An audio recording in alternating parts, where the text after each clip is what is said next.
সাব্বির, বাবা দরজাটা একটু খোল। হেট মাই মাদার। এই মহিলা, কি সমস্যা আপনার?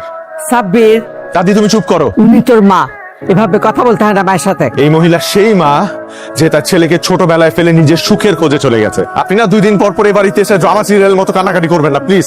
আপনি চলে যান তো। যে মা আমাকে জন্ম দিয়েছে কিন্তু সেই মাকে আমি কখনো পাশে পাইনি। I hate my mother. বাবা যেদিন না ফেরার দেশে চলে গেল সেদিন ছিল আমার কষ্টের দিন। তার থেকেও বেশি কষ্টের দিন ছিল যেদিন আমার মা বেঁচে থেকেও আমার কাছে মরে গেল। তাই আমি আমার মাকে কখনো ক্ষমা করিনি, কোনো ক্ষমা করবও না। কারণ সে শুধু আমাকে ছেড়ে যায়নি, সে আমার শৈশবটাকেও মেরে ফেলেছে। কি আশ্চর্য, কে আপনি? নতুন বালিকা, আপনার হার রিস্টার্ট দেওয়ার জন্য কল দিয়েছি। দেখেন আপনি কিন্তু এখন বাড়াবাড়ি করছেন। আপনি ফোন রাখেন, ফোন রাখেন আপনি। মানুষ মানুষের সাথে এমন বাজে আচরণ করতে পারে? আমি যার ভালো চাইলাম সে এমন বাজে আচরণ কিভাবে করলো? বেশি খারাপ ব্যবহার করে ফেলছি, কল দেওয়া দরকার। হ্যালো, সরি, ঠিক হয় নাই, সরি। তাহলে বলেন আপনার লাইফটা কেন বিউটিফুল হবে না? ধরুন আপনি ক্লাস 5-এ পড়েন, হুট করে আপনার বাবা মারা গেল, আর আপনার মা আপনার কথা চিন্তা না করে আপনাকে ফেলে আরেকটা মানুষকে বিয়ে করে চলে গেল। তাকে কি আপনি মা বলবেন? যে কিনা নিজের স্বার্থের কথা চিন্তা করে তার ছোট সন্তান তাকে ফেলে চলে গেছে। I hate my mother. আপনি কি কখনো সত্যিটা জানার চেষ্টা করেছেন যে কেন আপনার মা এটা করেছে? আমরা সবসময় সাদা চোখে যা দেখি তা সত্য নাও হতে পারে। যে মানুষটা আমাকে জন্ম দিয়েছে সেই মানুষটা কিভাবে পারলো আমাকে ফেলে আরেকটা বিয়ে করে চলে যেতে? সে তোমাকে ফেলে রেখে বিয়ে করতে চাইনি, আমরা সবাই মিলে জোর করে তাকে বিয়ে দিয়েছি। তোমার মা শুধু তোমাকেই ভালোবাসে। আমি সব কিছুর জন্য সরি। কতগুলো বছর আমি তোমাকে কষ্ট দিয়েছি।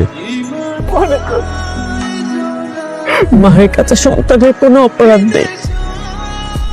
হ্যালো, মার সাথে আমার সম্পর্ক ঠিক হয়ে গেছে। Thanks god. আমরা কি দেখা করতে পারি? দেখা না করাই ভালো। আপনি কি আমার তুমি হবেন? তুমি মানে? দূর থেকেও তুমি আমার ভীষণ আপন। আমার মতো একজন অগোছালো ছেলের জীবনে তোমার মতো একজন আপনজনের ভীষণ প্রয়োজন। তুমি কি আমার পাশে থেকে আমার হাতটি ধরে আমার অগোছালো জীবনটা গুছিয়ে দেবে? থাকবো পাশে, ধরবো হাত, রাখবো তোমাকে গুছিয়ে।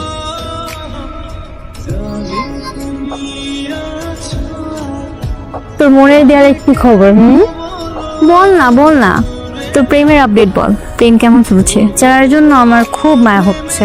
আর মায়া দেখাতে হবে না, এখন চল। চলো না দেখা করি প্লিজ। এখনই না, তোমাকে না দেখতে খুব মন যাচ্ছে। আমারও, কিন্তু দেখা করা যাবে না। ঠিক আছে, তবে এভাবেই চলুক। কি হয়েছে তোর? এত চুপ কেন? ভাবতেছি এবার দেখা করেই ফেল। চলো দেখা করে ফেলি। Sure? 100%। Yes. Sorry sorry sorry sorry. কাল 9টায়। ওকে, দেখা হচ্ছে। Good night.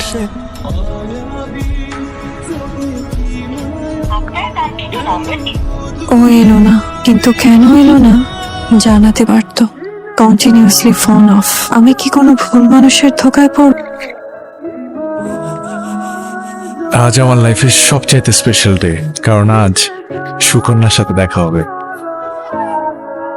আপনার কাঙ্ক্ষিত নম্বরটিতে এই মুহূর্তে সংযোগ। একটা মানুষ নিজে থেকে দেখা করতে চাইলো, কিন্তু তার কোনো খবর নাই, ফোনটাও বন্ধ করে রাখছে। ও কি আমার সাথে দেখা করার কথা বলে ফান করলো?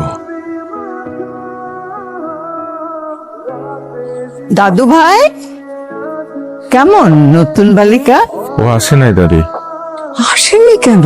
ওর জন্য অনেকক্ষণ অপেক্ষা করেছি কিন্তু আসলোই না। এরকম মুখ ফুলিয়ে গোমরামুখী না বসে থেকে সাবিরকে একটা কল দে। আমি কেন কল করব? ও তো আসেইনি। মানুষের তো কত রকম বিপদ আপদ হতে পারে। হ্যাঁ, ফোন দে। দে। The number you have dialed is currently busy. Please continuously তোমার ফোন বিজি। এত কথা কার সাথে বলো? তোমার ফোনও তো বিজি, তুমি কার সাথে কথা বলো? হ্যালো, তোমার নিজের ফোন বিজি আর তুমি আমাকে বলতেছো যে আমার ফোন বিজি। আমি তোমাকে ট্রাই করছিলাম। আমিও তো ট্রাই করছিলাম। ভেবেছিলাম তুমি মনে হয় বদলে গেছো, আশ্চর্য, একটা মানুষ আমাকে রেস্টুরেন্টে 2 ঘন্টা দেখা করবে বলে অপেক্ষা করিয়েছে। 3 ঘন্টা তোমার জন্য ওয়েট করে চলেও এসেছি। রাত 9টা থেকে রাত 11টা পর্যন্ত অপেক্ষা করেছি কি না? রাত 9টা মানে? আমাকে বলেছিলে 9টার দিকে যেতে। আমি সকাল 9টায় যেতে বলেছি, রাত 9টায় কেন যেতে বলবো? ও মাই গড, কই সকাল 9টা আর কই রাত 9টা, 12 ঘন্টার পার্থক্য। হ্যালো, আমি রেডি, তুমি? আমিও রেডি, বের হও। ওকে, দেখা হচ্ছে তাহলে। বাই, দেখা হচ্ছে।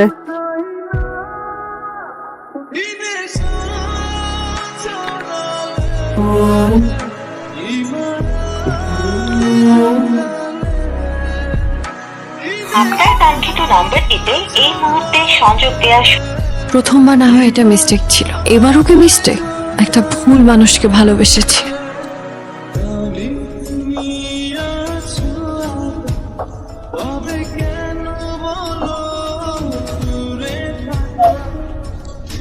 আমি তো লিভারে 12টা বাজিয়ে ফেলেছেন।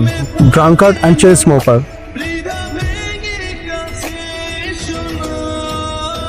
কি অবস্থা এখন আপনার? দাদি, আমার তো সুকনের সাথে দেখা করতে যেতে হবে। আপনি তো কোথাও যাওয়া চলবে না। সুকন আমার জন্য অপেক্ষা করছে, আমার যেতে হবে। একটু রিল্যাক্স থাকলে। আরে মা, তুমি বুঝতেছো না, যদি আজকে ওর সাথে দেখা করতে না যাই, ও আমার সাথে কখনো কথাই বলবে না।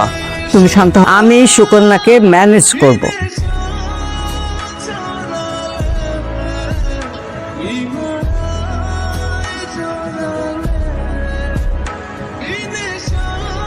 Central hospital, cabin number 106।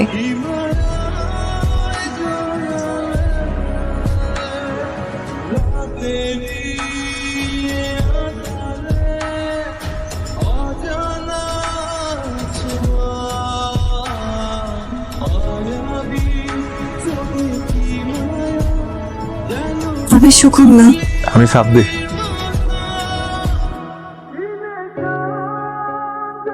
কিন্তু তুমি হসপিটালে কেন? দুষ্টু ছেলেটা দুষ্টু পানি খেয়ে লিভারটা 12টা বাজিয়ে দিয়েছে। সত্যি? আর কি কি ব্যাড হ্যাবিট আছে শুনি? বিড়ি ফোকে। সত্যি? আমার না ফার্স্ট মিটে তোমাকে কি? ঘুষাইতে মন চাচ্ছে, মারতে মন চাচ্ছে। ওটা লাগিয়ে দাও। ফাইনালি আমি তোমার লাইফে চলে এসেছি। সো এসব আর চলবে না। ইয়েস, আমি ছিলাম হৃদয়ের উপাসী, এখন এর পাশে।